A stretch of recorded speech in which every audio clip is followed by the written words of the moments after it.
So if I ask you that what is the number one export of the US to the world, some of you would say it's sports cars, some of you would say pharmaceuticals, some of you would say financial industry services.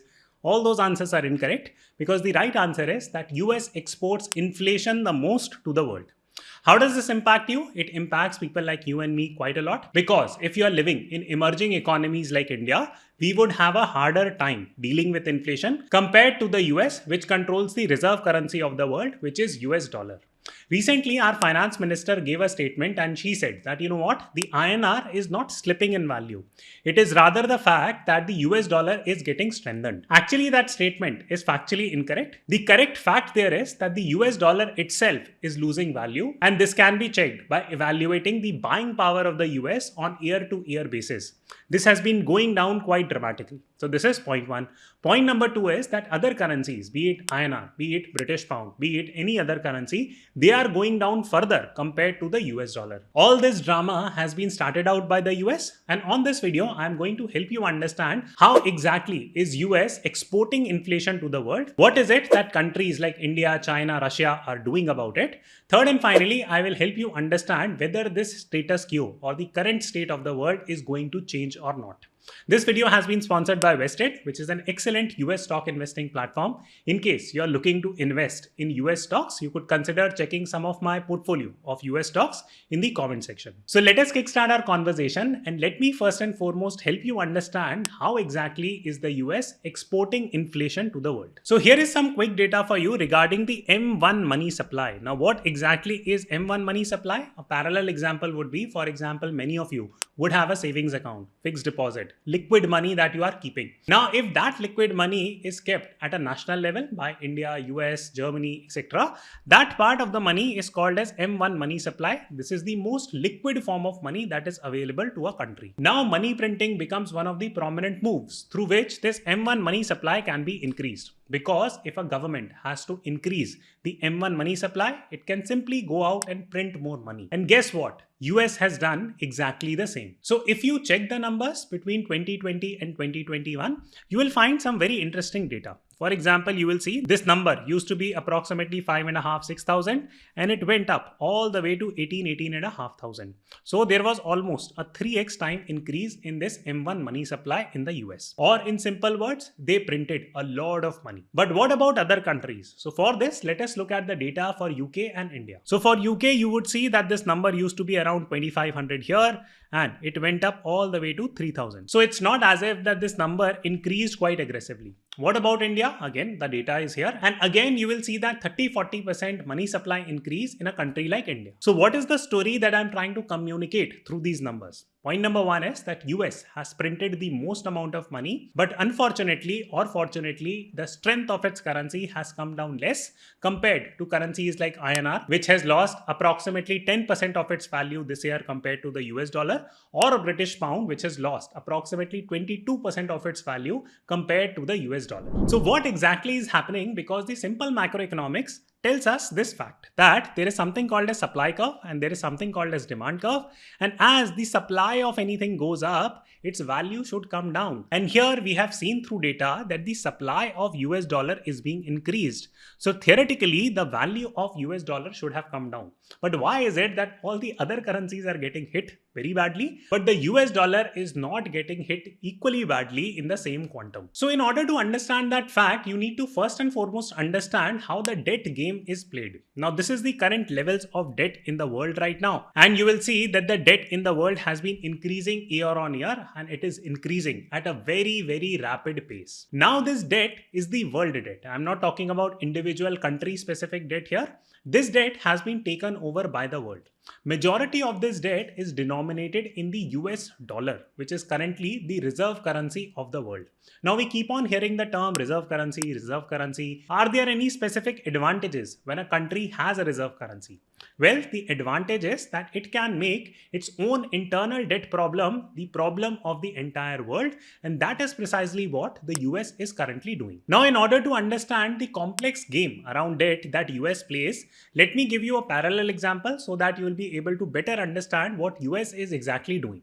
So let us pick the example of systematically important banks. So there are a lot of systematically important banks in India. For example, HDFC Bank in India, ICICI, and a bunch of other banks are systematically important. What does that simply means? That in case a bank takes a debt, for example, all the deposits that you're going and depositing in a bank, that is a debt for the bank because they'll have to pay us back. Now, in case the bank takes a lot of debt and it defaults, for some reason it is unable to pay that debt, then what exactly happens? Well, it has already happened in Yes Bank's case very recently. In case you want to watch that case study, I have done it here. So please go and watch it. But here is a very quick refresher that when the Yes Bank defaulted, what is it that the government did? The government made people pay. How exactly? Because it asked a lot of public creditors, for example, State Bank of India, to go and purchase equity of Yes Bank and do capital infusion in it. And where did SBI's money come from? It came from the people. So to cut the long story short, in case a systematically important bank defaults, then it is the people who refinance that bank one way or the other. Now, US does something similar, but at a world level. So basically, the game that is being played is that US takes on a lot of debt, very similar to how India takes a lot of debt, how China takes a lot of debt, and a bunch of other countries takes a lot of debt. Now, the difference between India, China, and the US is that US has a reserve currency, but India and China do not currently have a reserve currency. Now, what is the meaning of reserve currency and how exactly does it help the US? Well, the answer there is fairly simple, that reserve currency is the apex currency. Now, if you are holding the apex currency or number one currency in the world, and if the US government has complete say how much currency they can print, how much currency they can withdraw from the market, it gives them massive power over the world's economy and the financial system. Now, you might ask, how exactly is that beneficial? Well, they almost get a discretionary power as to how much more they can refinance their debt. Ask yourself a simple question, that what is the meaning of getting $1 printed in the economy? Well, that $1 becomes a debt that some country would have to pay someday. Now, almost 60% of the world trade happens in the US dollar. For example, if India wants to import oil from the Saudis will say that, hey, pay us in US dollar. So India will pay in US dollar. Therefore, India has a requirement of that US dollar. India will have to take some amount of its debt even if it does not want to take debt in the US dollar. But on the flip side, if the US has a similar requirement that if the Saudis ask them that we will give you 100 gallons of oil, pay us $5 million, US government can theoretically print that money and give it to the Saudis. So every time the US government prints money, what is it that it is doing? It is simply refinancing its debt, and US is currently the only nation on earth that can refinance its own debt because it has complete control over the reserve currency of the world. This was a slightly complicated concept, so please rewind the video and watch it again. It's a very important concept for you to understand. And so far, if you have been liking this video, do consider subscribing to this channel. It would allow these type of videos to reach out to more people. Now you would have a natural question that, hey, okay, fine, the US refinances its debt, but how is it causing problems for the other part of the world outside the US? Well, the answer lies in the fact that almost 60% of the trade happens in the US dollar. It's a go-to currency. Before 1915 period, gold was the go-to currency. But after 1970, the US became the go-to currency of the world, not gold. So every time the US decides to print more money, what happens to the debt? The debt actually keeps on going up. Now, what is the meaning of debt going up? It simply means that there is increased risk in the economy. Now, what happens due to this increased risk? Let me give you a parallel example of HDFC Bank. So imagine that the year is 2010 and HDFC Bank has loaned out $5 trillion of its asset. Now it's year 2020 and it has loaned out $50 trillion of its assets. Where is the risk more? The risk is higher here because a lot larger amount of loans have been given. So if HDFC Bank management is sitting in 2020 thinking about what is the next layer of loans we should give, will they give it to more risky customers or will they give it to less risky customers? The answer becomes that they will give out loans to less risky customers. And exactly same thing happens in the world when the entire debt on the world is rising. Now, as the risk on the economy rises, the emerging economies suffer the most. For example, you would have seen that Pakistan went bankrupt. Sri Lanka went bankrupt. A lot of struggling economies completely went bankrupt. Why? Because the riskiness associated with emerging economies, it went higher. So in simple words, as the world takes on more debt, the risk on the world increases. And as the risk on the world increases, investors start looking for safe havens or safe currencies where they can put their money in, which by default becomes the US dollar. And therefore, you would have seen that recently FIIs withdrew a lot of money out of the Indian market. It was not as if that there was something fundamentally off about the Indian market. It was simply the fact that the risk in the world economy due to Russia-Ukraine war, due to COVID situation was rising, and a lot of money flew from emerging economies to the most stable currency, which happens to be the US dollar. So it is a classic case where a country is causing problem for the entire world,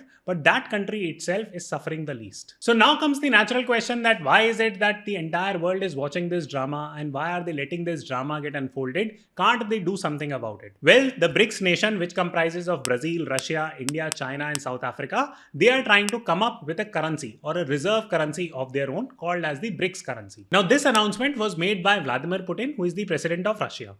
Interesting thing is that this plan actually seems somewhat feasible given the fact that by 2030, as per the IMF estimates, BRICS nation are going to control 50% of the world's GDP. This is a fairly big number, and one could argue that BRICS nation, if they get together, they will be able to create a currency of their own, which would prevent some of the menace that the US economy is currently exhibiting. Now you would say, of course, this looks like a no-brainer. Why is it that this idea was not thought through earlier? We should have attacked this problem long ago. Well, bringing a currency to fruition, especially by the combination of different nations, that is a very, very challenging thing to accomplish. For example, a lot of European countries use a currency called as euro. That euro currency is controlled by a central bank because it decides how much currency to print, how much currency to withdraw. So that decision in the eurozone is taken by ECB or European Central Bank. That central bank is somewhat again influenced by a nation. And right now the narrative is that Germany actually exhibits a lot of control on ECB. If BRICS nation come together and they try to launch their own currency, some nation is going to exert its own dominance on that currency. Would it be India? Would it be China? Would it be Russia? Who would take that lead? Everyone would want to take that lead, but the political structure of all these three countries is very, very different. They are at a very different time span as to what growth means to them. For example, India is looking to accelerate its growth at a very fast pace. That is what India's growth priorities are. When it comes to Russia, it is hell-bent on delineating itself from the Western economies and is trying to create a self-sufficient economy. India and China are having border skirmishes. The politics of India and China does not get along. So there are a lot of political and economic challenges at play. So this brings us to the final section, that what do I see happening in the world in the next 10, 15, 20 years? These are purely my viewpoints. I would love if you could also express your viewpoint by dropping your comments in the comment box. So here is my viewpoint. Point number one is that US is going to remain the reserve currency of the world. Some other parts of the world, for example, Russia, it has started pegging its currency to gold and it is trying to de-link itself from Western settlement systems and is trying to reduce its dependence on Western countries. It might be very successful in doing that. For countries like India, we will still be largely dependent on the movement of US dollar. Yes, we will build some back-end settlement system, especially when it comes to bilateral trade. And we would want countries to accept rupee settlement system. Indian government is already working towards it. But the dependence of India on the US dollar is still going to be large. Now, the final point is that the US is not going to put its hand on hand and will continue to watch the show. They will continue to take actions. One of the key steps that the US government is taking is that they are trying to regulate the stable coin market within the crypto domain. The US regulators are working with a lot of crypto exchanges, crypto-based platform, etc. and have taken a decisive lead when it comes to management of stable coins. And winning that part of the race is going to prolong the US dollar's dominance as the world's reserve currency. How exactly, in case you would want me to do a video on stable coins and how the US government plans to use the stable coin market to grow its currency's dominance, do let me know in the comment box. I will love to shoot that video. Thank you so much for watching and I will see you soon.